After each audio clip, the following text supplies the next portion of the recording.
Good morning. I have a few announcements about Arts Day. So just a reminder, Arts Day is next Friday, February 18. Starting next week, we will have the dress rehearsals beginning. They are from 3 to 5 after school here in the chapel.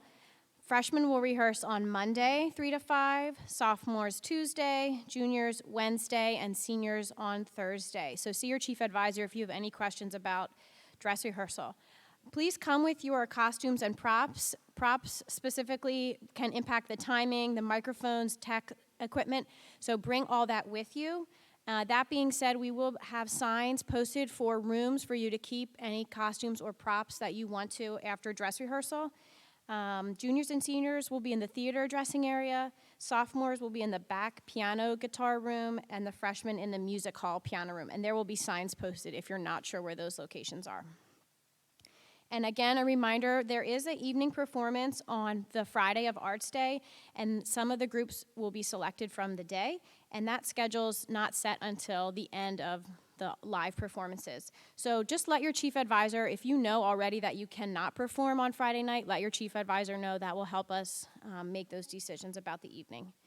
And there are just a handful of you that are still missing AV forms or your paragraph. Please get those in by the end of the day, or we may have to reconsider if you are eligible to compete. And there will be some information coming out about your fabric arts, photography, and visual arts entries and where those will be dropped off. We had a little bit of a change, so look for a post on Schoology from me about when and where, and hopefully we can get some of those in early and some of you can finish those projects ahead of time.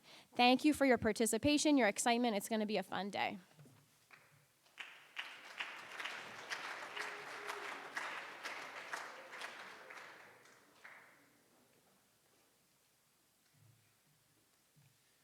Good morning. As we gather today, we will be continuing our theme for the month of mental health. As we do so, I can't help but think back to the balloons on stage last week that served as a visual reminder of those in our midst that are struggling at this time with mental health. 1 Peter chapter 5, verse 7 says, "Give all your worries and cares to God, for he cares for you."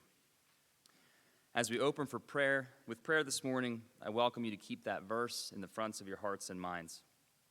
Let's pray. God, as we pause for prayer this morning, we ask for your presence to be felt in this space. For those of us that are carrying worries and cares, remind us that you love us, remind us that you care for us, remind us that others in our lives, teachers, family, friends, and others love and care for us too. Be our vision and give us the ability to see ways to care for those around us. We love you, God. Amen.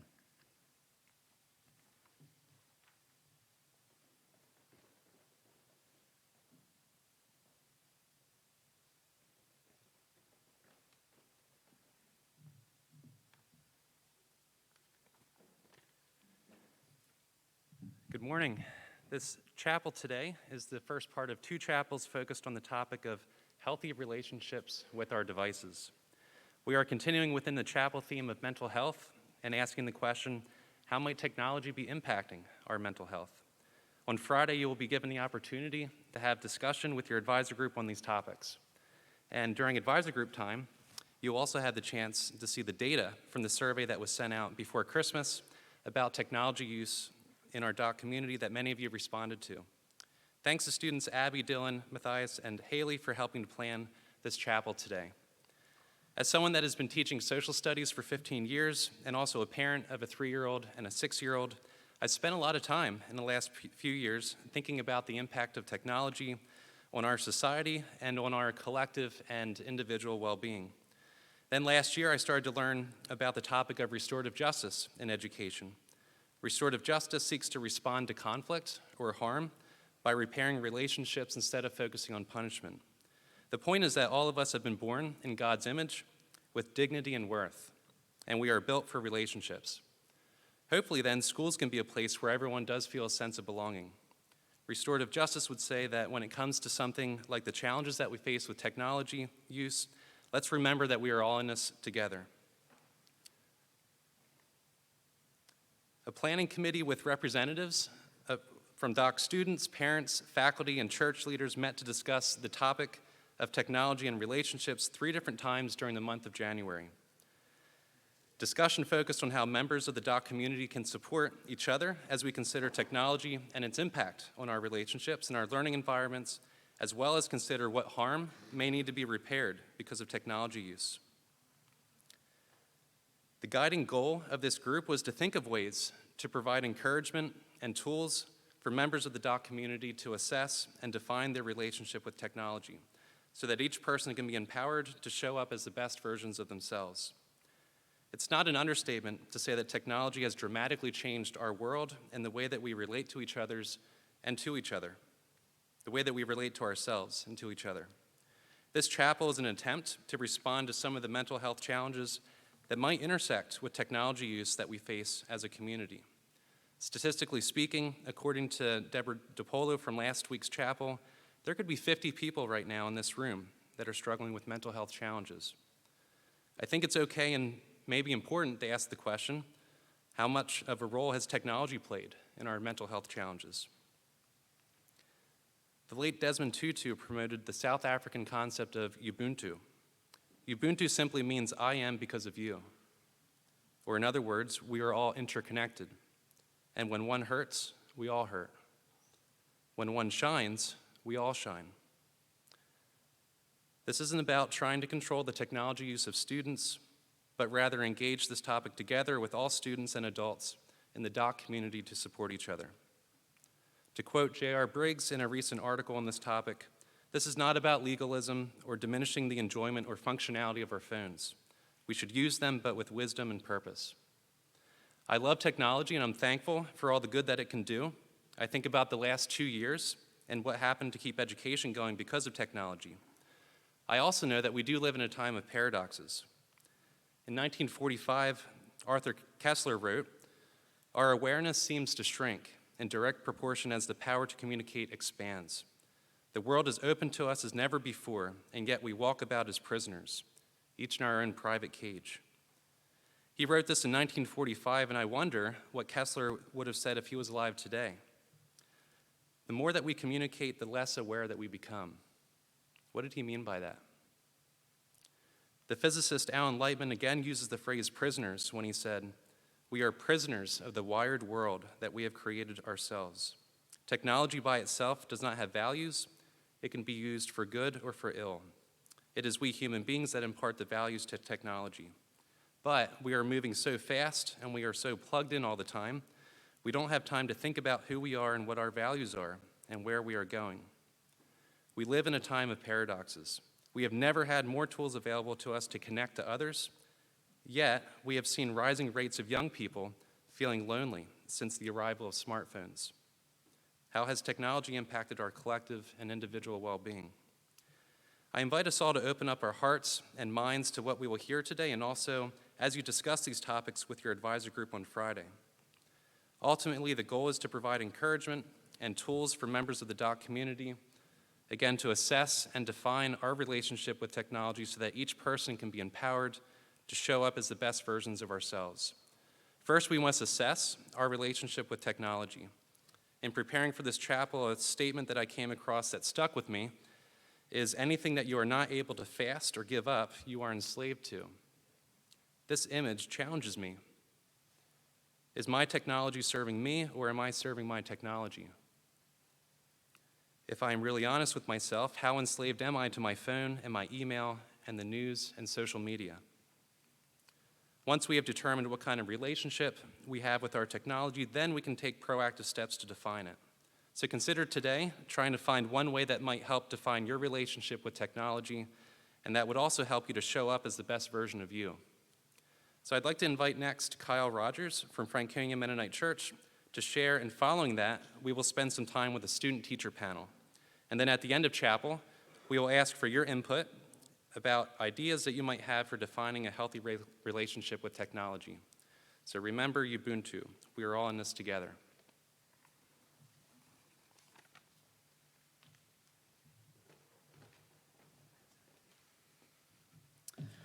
Good morning. Good morning. Wow, that's good to hear.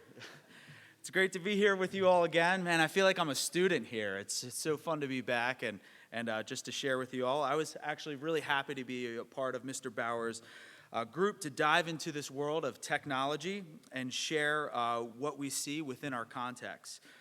So this morning, I was invited here to share, and I'm going to share with you two things. Number one, what I see as a leader within the church, and number two, a concern I have as a parent.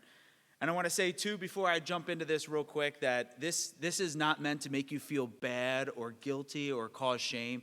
It's, as Mr. Bauer said, meant to bring awareness to this, which is really good to do. So what am I seeing? I am seeing a world that is consumed by technology, and rather than technology being used to help today's younger generation and adults, it's hurting them. Let me say that again. I see a world that is consumed by technology, and rather than technology being used to help today's younger generation and adults, I see it hurting them. So I see a younger generation and an older generation that uses technology in a way that pulls them deeper into a world that they are lost, whether it's their email, texting, Facebook, Instagram, Snapchat, Twitter, TikTok, or all these other platforms that are pulling youth and adults away from what's really around them. I see generations that can't sleep without their phone being next to them so they can check their phone first thing in the morning when they wake up. So as a church leader, what do? Well, one of the things that I shared within the group and that they asked me to share here is when we have youth and young adult retreats, me and the leaders take phones away. And let me be clear, it's not a punishment, but it's an opportunity. Not a punishment, but an opportunity for three things. Number one, an opportunity for youth to not only increase, but acknowledge their relationship with God, to acknowledge their relationship with themselves and also others. Number three, it's a chance for them to see that God does exist in this world outside of their phones. That God is on the move in this world, and if you take time to pick up your head from the position that it's been in all day, you'll see how. It's an opportunity to have them realize that maybe their relationship with God hasn't been the best because of their habits of scrolling or texting for 6 hours a day. Number two, a relationship with themselves. It's a chance for them to work on who they really are. Right? You are all at a point right now where you're asking the question, who am I? And this is an important question, especially if you're an upperclassman. And believe me, it's a question that is possible without your phone. And finally, it's a chance for youth to connect with each other. Do you know how awesome it is to see youth that see other people around them that have been in the same group that maybe they haven't connected with on a regular basis? Right? Because the phone can be a barrier for us to hide behind. And taking away that barrier for a limited amount of time can be helpful. You know why? Because people are talking to one another. It's absolutely incredible for me and my other leaders to see, just for a weekend when we take the phones away, to see youth talking to each other, and we actually say to each other, we get together, we're like, it's happening. They're speaking. Words come out of their mouth. But seriously, right? Technology isn't all that bad. You heard Mr. Bauer say that. It can be used for good. Right? Social media isn't all that bad. It can be used for good.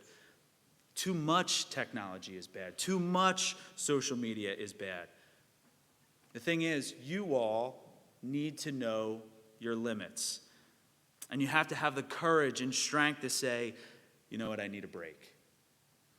Now, here's my concern. My concern as a parent is that it's going to get worse for my children. So I was actually up this morning. I was up at 5:30, and I went to breakfast with somebody. And after I was done, it was still early, so I went back home. And I actually took out my phone, and I was writing some notes of how I wanted to close this morning with you all. And so as I was typing some notes on my phone, my 3-year-old Owen came downstairs, and I had a choice to make. I could either put my phone down and acknowledge him and play with him, or I could acknowledge him and then continue what I was doing on my phone. Now the latter, right, for me to continue what I was doing on my phone, acknowledge him and continue, well, just acknowledge and go back to what I was doing. I'm not on social media. I'm doing something that's important for this morning, and he's only 3 after all. It's not that big of a deal, right? But the thing is, even though he's 3, I'm showing him already what I value and what I think is more important. Right? So I want to close with this story, and then some students are going to come up and give their perspectives. But this is, it goes like this. One night, after a woman and her husband finished dinner, they sat down exhausted in the living room together. The woman was an elementary school teacher, and she had to finish grading some assignments that she set out for her students, which was to write about something that they wish for. Her husband joined her on the couch with his smartphone in hand, finally able to relax after a long day.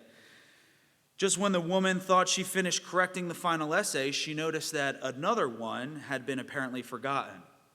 This is what this essay read. My wish is to become a smartphone.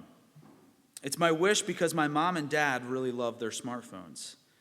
My mom and dad only pay attention to their phones, and sometimes they forget all about me.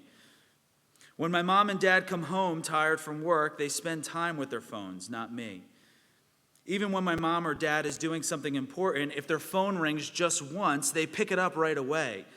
And they don't do that for me, even if I'm crying. My mom and dad play games on their phones, but they don't play games with me. When they're talking with someone on the phone, even if I'm excited about something and want to tell them, they just shush me and tell me to go away. So that's why my wish is to be a smartphone, because maybe my parents would love me as much as they love their phones. The woman read this essay in tears. Her husband asked what was the matter, and she showed him the essay. He quickly read it and then asked her which student had written such a sad essay. It was then that the woman realized where this extra essay had come from. It had been slipped in without her noticing. It wasn't one of my students who wrote it, the woman answered. It was our son. My wife actually sent me this story about a year and a half ago, and the text message she wrote right after this was, "We need to be better." And my reply to her was, "We need to be better. And we will become better." Do you need to be better? How can you make that happen?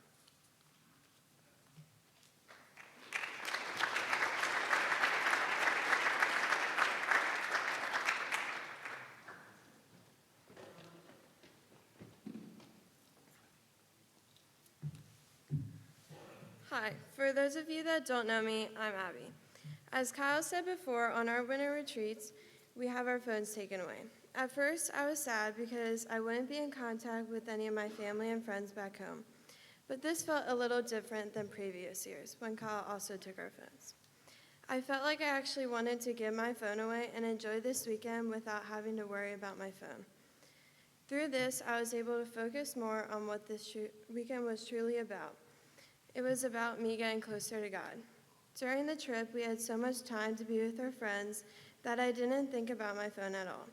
I was able to get closer to the people I barely knew and learn who they truly are rather than who I thought they might be. By the end of the trip, Kyle started handing out our phones, and when he handed mine to me, I didn't really want it back. I was having fun without it, and I wasn't relying on my phone to bring me fun, but rather the people around me. Although you might be thinking, a weekend without your phone sounds awful, but to me, it was relaxing. Thanks, Kyle, for taking our phones to help us understand we don't need them all the time. Hi, everybody. My name is Matt. So I recently joined Franconia's youth group, and I attended their winter retreat. On the permission form I got, it showed all the details and the rules for the trip. And the one that stood out the most was that they were going to be taking our phones. So I asked Preston, I was like, do they actually take our phones? He was like, no, they don't really take our phones. They won't end up doing that. And that was wrong. The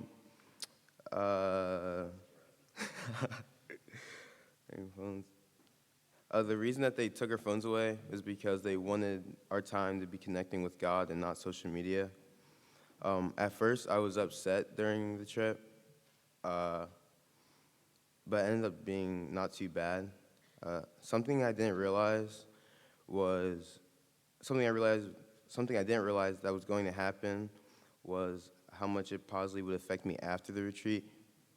The three major things I realized improved after the retreat were I wasn't as tempted to be on my phone all the time, better attention span, and overall just happiness. So I really suggest after this chapel and learning about this that you just try maybe like for an hour. You can start small, not being on your phone and doing something productive because social media and all that stuff can be so destructive to our lives. Thank you.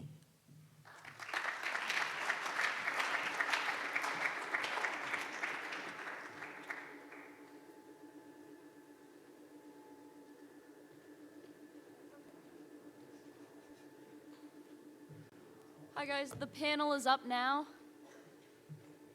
Okay, they are moving it.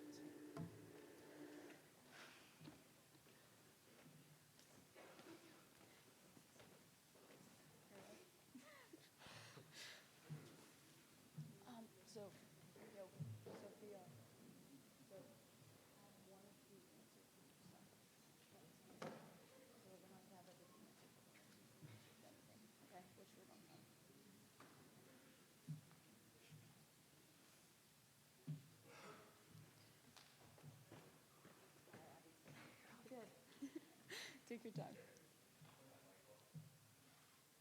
Do you have the mic on? Good job.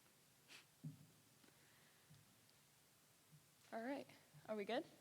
All right, so let's start. What do you notice about cell phone use on campus? One or two from each side can answer. I guess I'll go first. I would say when a student doesn't want to listen, they just automatically go to their phone because they don't want to listen to the teacher, so they just decide to tune them out, which is something I do. But it's like, oh, the class is boring, I'll just go on my phone. Teacher standpoint? Yeah, and it's just like the impulse too. And it's, of course, not just you guys, it's like all adults, anyone, you know, our exposure to technology. If it's like near us, if it's on our body, it's like we need it. And it's just that physical and mental kind of constant pull to the phone. And technology in general, because mine's more like my computer, not my actual phone. We have a different definition of what away means. If I ask someone to put the phone away, they put it face down on their desk, which to me doesn't mean away. It's an extension of ourselves. It's not only that, it's more than our hand, it is us. All right. Do teachers want to discuss what their phone policies are in class? I know certain teachers have different policies, like the caddy and all that. So probably about 5 years ago as a science department, we started talking about this because we saw that kids kind of were using their phones a lot at times when they should be listening and things like that. So we decided to have the little pockets for our phones. So that's the policy, is that when you come in, you're supposed to put the phone in the pocket. And initially, I'm kind of really on top of that, but then at some point, it just becomes habit that kids know not to have their phone out. So in my classroom, if it is out, I take it and I put it in the pocket if it's not already there. And it just really does make it less tempting for them to have it away. Like, they know that if I see it out, it's not going to stay where it is. So they know I'm going to be on top of that. And so that is my policy. Yeah, my policy varies quite a bit depending on the class, which isn't entirely helpful to provide a consistent message to the kids. Yeah, and I just got one of those pocket things, but I'm still like working on, and I also grew up like, I just saw this term zillennial, which is a new emerging term for those that fall between millennials and Gen Z, and I was born in 1994, so I kind of fall within that. So like millennials end at like 96, so I kind of understand some of the things you guys are going through with having to figure out how to like when I was in college, I had to learn how to not scroll through Twitter or Pinterest during my college lecture. Of course, there was no one telling me like, oh, get off your computer, because I could be taking notes. But I had to like learn how to manage that. And so helping students to try and manage phones in a world where you're going to be in a workplace where you're going to have a computer and your phone, and you could play games all day and then you get fired, right? So these are real world things of, trying to manage that. So the pocket thing I'm working towards, like, if it needs to go to the pocket, it'll go to the pocket. But I do think, not having it there at all is the best for the learning environment, but also learning to manage it. Do students have any comments on that, on their opinion of the phone caddies or phone policies? Like what works? Yeah, All what right, works? well, I know that Miss Sensenig, she has like a 5-minute phone rule where you have like all class, you don't have your phone out, then you have 5 minutes of phone time, and it works fine, I think. And then like with Mr. Hertzler in conflict resolution, you're not allowed to have your phone during circle time, which I do appreciate, so it's pretty cool. No comment.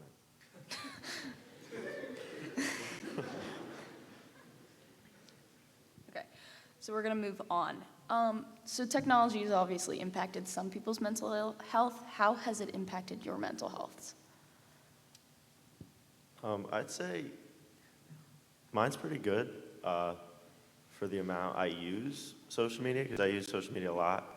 It hasn't directly impacted me, but I've definitely seen the result social media can have on somebody. And, people are definitely more comfortable saying the wrong thing on social media than in person, and it has definitely had an effect on people.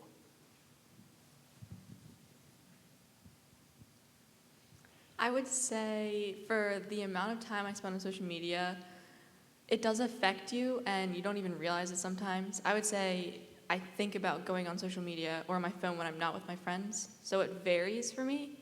On the day, if I'm at school, I may not go on social media as much, but I still go on my phone to waste time, so it varies. This is not a new issue. When I was a kid in junior high, I would go to the library in the morning, the O.N.J. Roberts, and I would get 4 books. And I would read them all day long and in the evening, but I would read them under my desk when I was not paying attention, which was all the time. I was not a good student, by the way. But it was a way of coping with my life at the time, which wasn't a good place at that time. I learned how to read really quickly and well, and I read lots of books, but I didn't learn much about any of the classes that I was in. But it was a coping mechanism for me, which, and I see it still exists in that way. It's a quick, easy, and it's so easy to just be someplace else really quickly with a phone, being in contact with another person, instead of actually dealing with whatever issue might be there, or just giving myself space to deal with whatever issue, positive or negative, that might be present in front of me. It's a lot easier to just hit that button and go someplace else. I remember a scientific experiment years ago, and maybe I'll give this to the scientists. They wired up a mouse to put a probe into the energy or the pleasure spot in the brain that we all have. And every time the mouse hit this lever, it got a jolt of electricity to the pleasure spot. All kinds of different ways to get pleasure, Or he could hit the tab to get food. It doesn't take much to think that this mouse starved to death, which he did, because he kept hitting the pleasure spot. It's a lot easier, it feels a lot better. You die, but that's that mouse in that experiment. I don't think we're quite mice in that experiment, but I get the gist of that it's a lot easier to just do this, even to the extent of missing food or missing friends or missing the experience that's right in front of you. Right. What actions have you taken to promote a healthy relationship with your technology? I have a screen time limit on Instagram for 20 minutes and I don't know the password. I don't have TikTok. I deleted it like a couple months ago. That was the worst. I hated deleting it. But I would say I'm doing a lot better with social media and screen time because I have noticed changes in just like my mental health and happiness when I'm not always looking at other people's lives. If I don't have to be on my phone, I try my best not to be around it.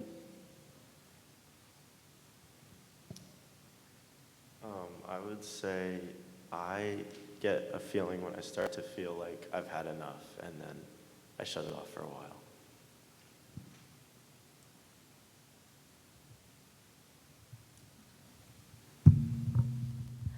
So I am not a person who is overly attached to my technology, much to the dismay of my husband when he tries to contact me, and I haven't looked at my phone in over 8, 10, 12 hours. But I can still see that there are times where I fall down that trail, where I start looking at social media way more than I need to be, or choosing my phone over the people in front of me and things like that. So, there are things that when I recognize that about myself, then I put it away, and I, make sure that I start thinking about it a lot more. Or I have my family members who will point it out to me when that's happening and things like that. So I think having somebody that can hold you accountable, or have that conversation with your parents, or have the conversation with the people around you as to they feel like you're way more consumed with your phone than you are with them, and that sort of thing is helpful.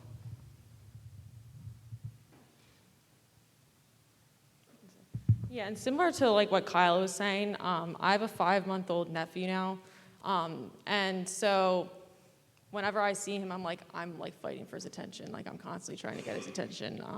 And even my sister and her husband have been like having conversations where she's noticed like, oh wow, like you're like on your phone a little bit too much. Like, even though he's only 5 months old, it's like communicating like where are we putting our attention and focus, and like how does that make people feel that you're with. And I know like the phones and technology in general, it helps us get out of awkward situations. Like, I'm sure I'm not the only person who's faked a call to like walk by someone or whatever awkwardly. So it is like that escape, and if something you don't want to do or you want to get out of, your phone can just kind of be that escape too. So trying to be aware of those behaviors and trying to like experience those awkwardness and those moments of like being uncomfortable, but that's just part of being human, and it's fun. Kind of, you never know who you'll meet or have a weird interaction with. All right. Last question for the panel. What are ways that you've found to better unwind or rest besides jumping on your phone or using technology and stuff like that? As a kid, I was always an outside kid. I always liked to get outside, play with my friends. So when I am healthy, I do like to, just go outside, maybe shoot hoops in the driveway, or go for a run or whatever, just to get fresh air and get away from my phone. Yeah, I like to take walks, like play guitar, stuff like that. I like to sing, and that's pretty much all I do when I'm stressed. I read, and I have to like read before bed because like my brain is kind of one that's like racing thoughts like all the time thinking about something. So having like time away from technology to like read, and I know for some people reading can also kind of trigger things, but it calms my brain. I like making things, so when I'm working with my hands, that's when I find that space that is an opportunity to just really delve deeply into whatever it is that I'm making. Studies have shown there's a difference between writing and typing, that your hand is engaged with your brain more than your finger is in the typing, and that you remember more, you're more calm. Just a lot of things connecting to that mind and body connection. I would say either spending time with people or doing one of the thousands of chores that I have to do. So. All right, give a hand for the panel, and that's it.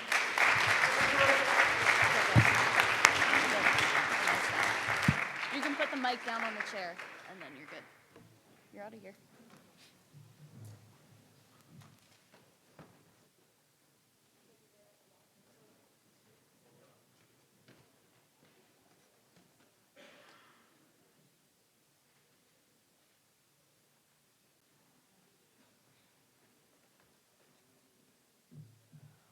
Awesome. Thank you, everyone, for your attention. And to wrap up this chapel about technology, we're actually asking you to actually get out your phone.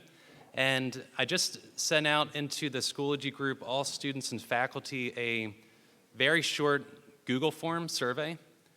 And there's a couple questions on that survey we would like you to respond to in the next couple minutes here that we have. Or if you want to return to it later, that would be fine too. And I forgot to bring up my device so I could tell you exactly what the questions say, but the last question there I think is one that we would like to ask all of you. What ideas do you have to set up a healthy relationship with your device? You can share there things that you've tried that have worked for you. And there's another question. Yeah, that's right. Anything that you would have noticed in chapel today that you think that you'll remember and take with you. So take the last few minutes here, respond if you're able, and would love to be able to compile some kind of list of your responses to be able to give out to advisor group time on Friday. And again, on Friday, you'll be able to be with your group and to discuss this topic a bit more.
So again, you guys will have opportunity on Friday in your advisor groups to kind of talk about your ideas of what stood out and go through some of the data from the surveys. And so hopefully from that, a lot of us have sort of an idea about what we could do individually to define the relationship in a healthy way with our technology. Let's pray, and then I'm going to dismiss you guys to your next class, 5th period. Dear Heavenly Father, we thank you for this time together. We thank you for the care of our broader community, of those who are around us and supporting us. And we know that we all are in this together and that we all have use our technology in ways and just help us to be wise and prompt us when we need to make a change, convict us. And Lord, I just pray that there would be positive that we could find positive ways individually managed, but also to connect with others through this. Be with us today. In your name we pray. Amen.